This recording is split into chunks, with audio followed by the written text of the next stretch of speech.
You may not know her name. You may never have seen her face. But everything about you, your breath, your boldness, your becoming, is the answer to a sacred question whispered in silence. Decades before you ever cried, before your first steps or your first heartbreak, a woman existed who carried you in her spirit before she carried her own children on her back. She had no degree, no platform, no voice in public spaces, but she had you, not your face, not your smile, but your possibility. And that was enough. She was the type of woman the world never celebrated. No holidays were named after her. No books were written in her honor. But without her, there would be no you.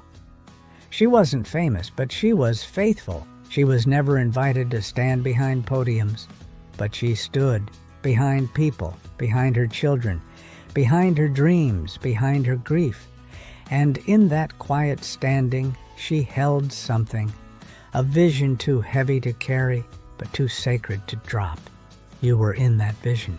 Maybe she never said your name out loud, but she spoke to you in spirit. Let the one who comes from me walk taller than I ever did. Let her rest where I broke.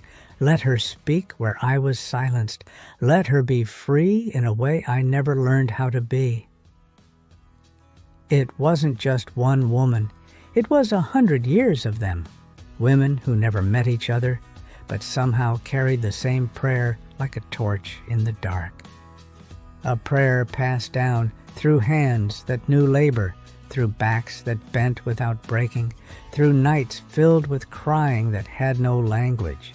They all prayed a version of you into existence, not just your body, but your ease, your choices, your voice, your laughter that isn't guarded, your joy that doesn't apologize, your existence that doesn't have to shrink. You are the living, breathing yes to prayers the world tried to bury. Survived so you could choose. Let me tell you something about survival. It doesn't always look strong. Sometimes it looks like silence. Sometimes it looks like surrender. But sometimes survival is the bravest rebellion. She survived things you may never know: hunger, assault, betrayal, loneliness, powerlessness. And even when the world tried to break her open, she chose to protect what was left. That little light in her chest, that fragile flicker of faith, she didn't let it go out. She held it, and she whispered into it, "Let this fire pass through me. Let it burn in someone braver. That someone is you." Rest is not laziness. It is a birthright she never had.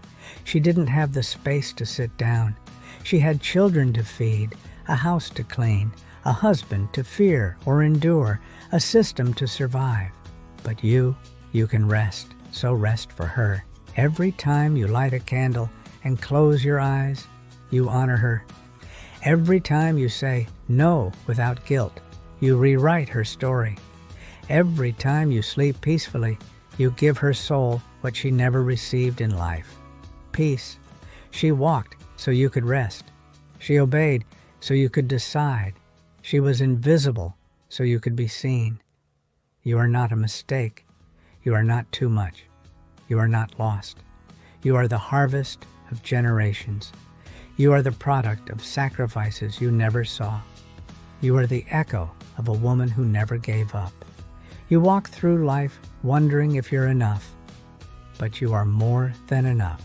You are overflow. You are not planted in ease, but you bloom in beauty.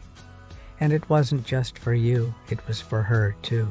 Because when you smile without fear, she smiles through you. When you dance, her chains rattle loose. When you speak truth, her silence is broken. You are her freedom, wrapped in skin. She couldn't say what she wanted. She wasn't allowed. Her words were swallowed by customs, by colonization, by conditioning. She didn't have the power to scream, so she whispered in secret.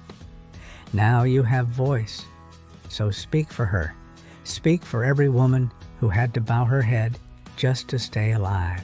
Speak for the girl who had to grow up too soon. Speak for the mother who never got to mother herself. Your voice isn't just yours. It is communal. It is ancestral. It is holy. Don't waste it trying to fit into rooms she was never allowed to enter. Create new rooms. Open new doors. Build tables where her memory can sit beside you in honor.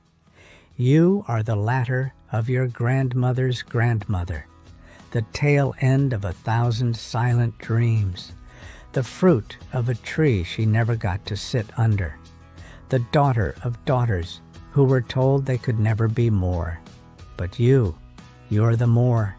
You are the wild laugh she was told to tame, the softness she was punished for showing, the truth she bit her tongue to protect.